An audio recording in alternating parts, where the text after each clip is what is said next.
They are necessary components of more than 200 products across a wide range of applications, especially high-tech consumer products such as cellular telephones, computer hard drives, electric and hybrid vehicles, and flat-screen monitors and televisions. Look around, boys. You see any of these items in your immediate purview? I sure do, without having to look around, just opening my eyes and looking in front of me. History is riddled with unexplained events. You can turn back now or learn the stuff they don't want you to know.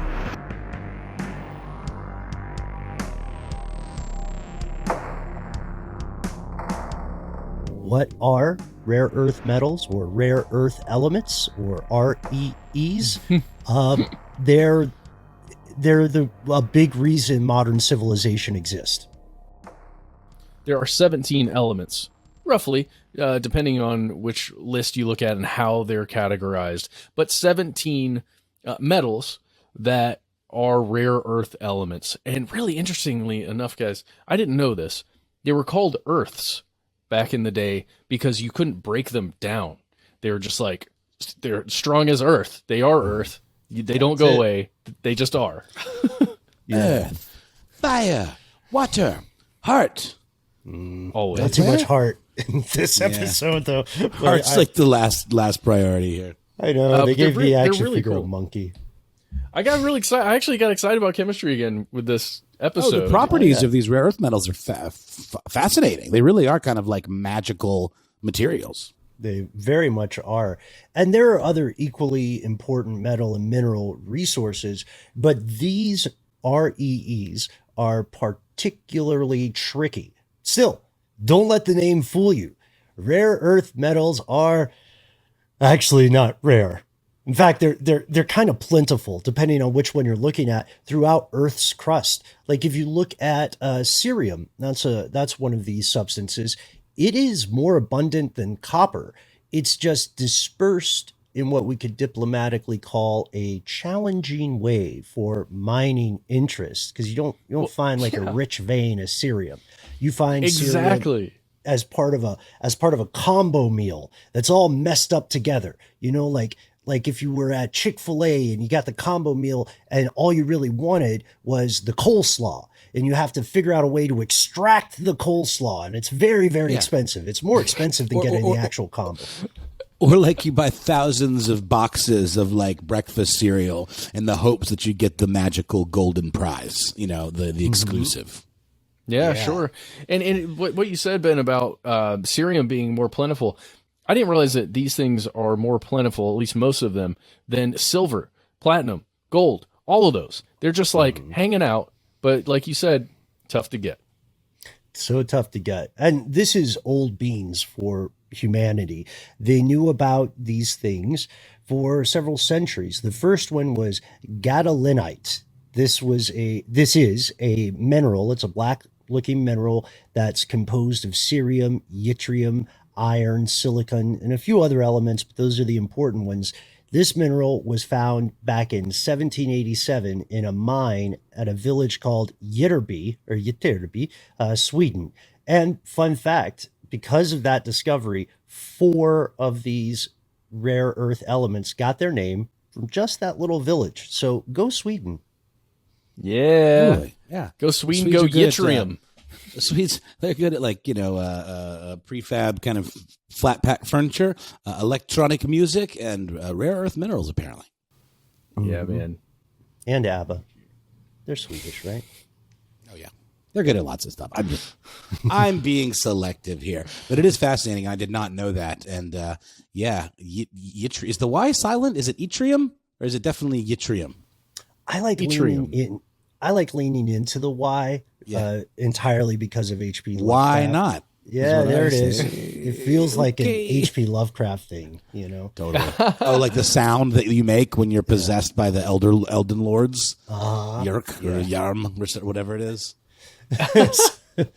Wait, let me give a quick shout out just while we're still in the element world. If you head over to your periodic table and you check out just the way it looks, there's a fun little, usually kind of pink, it's pinkish purple, and it's on, if you're looking at it on the left-hand side, you'll see LA-LU, and its atomic numbers 57 to 71, and that's our little grouping of elements that we're talking about, including, and I think there are two others that are just Right. above them, scandium and And yttrium. yttrium. Yeah, those are the lanthanides plus scandium and yttrium. And if you are a fan of online quizzes and obsessively learning stuff, I once again want to shout out Sporkle, which has a free quiz to help you memorize the all the known elements of the human periodic table, in case that ever comes up.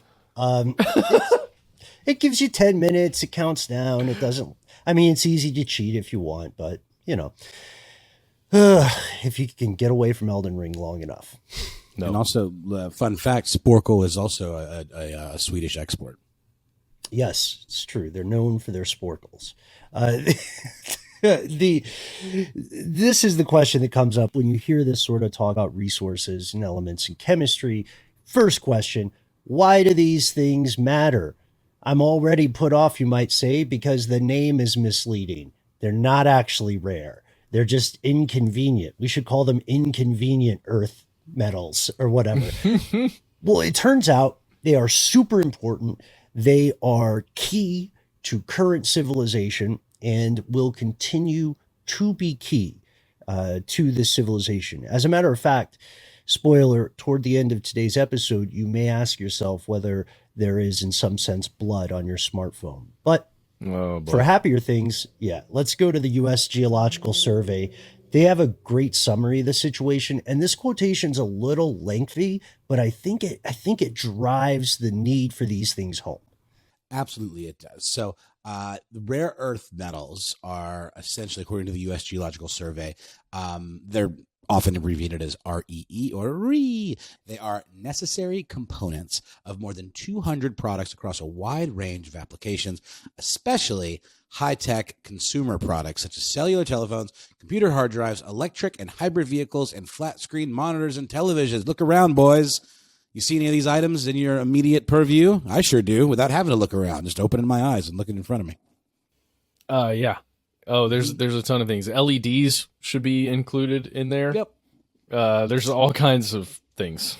The Geological Survey goes on. Significant defense applications include electronic displays, guidance systems, lasers, and radar and sonar systems. Although the amount of REE used in a product may not be a significant part of that product by weight, value, or volume, the REE can be necessary for the device to function. For example, magnets made of REE often represent only a small fraction of the total weight, but without them, the spindle motors and voice coils of desktops and laptops would not be possible.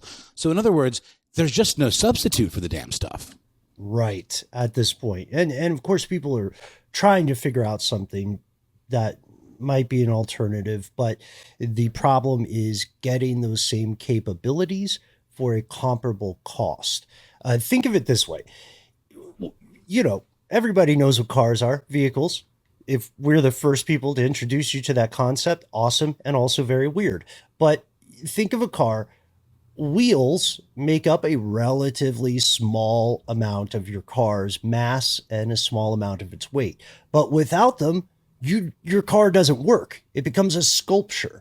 REEs can make up a small piece of a given electronic or industrial device, but without that small component, the thing is bricked.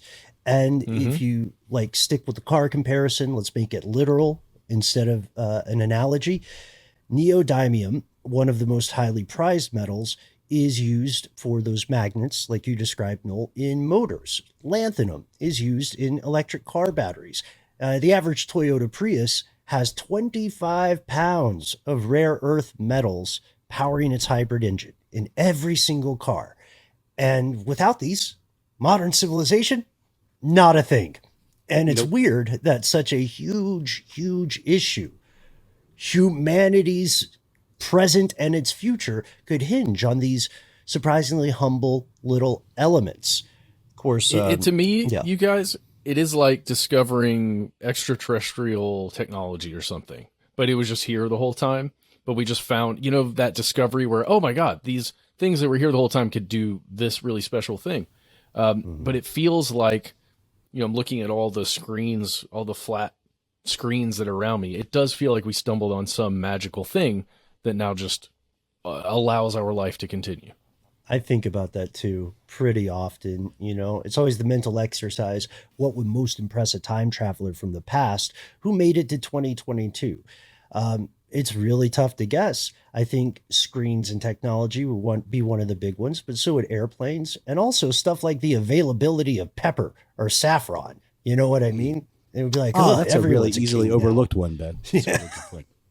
Speaking of, did you guys hear Sriracha isn't taking any more orders? Nope, not for a time. It's not Sriracha. It's the company that makes it. I can't remember the name, but the real Sriracha. Feng Shui. It's not Feng Shui. It's something foods. But also, it's a small operation. Like, I think the main plant where they make it, people that live around there are always complaining that their eyes are burning and stuff because of all the peppers. Sorry, worth it. Oh, by the way, for time travel impressing flexes, I would also argue industrial lasers would be cool. Absolutely. Are you kidding? Nice shoes might do it. Zippers.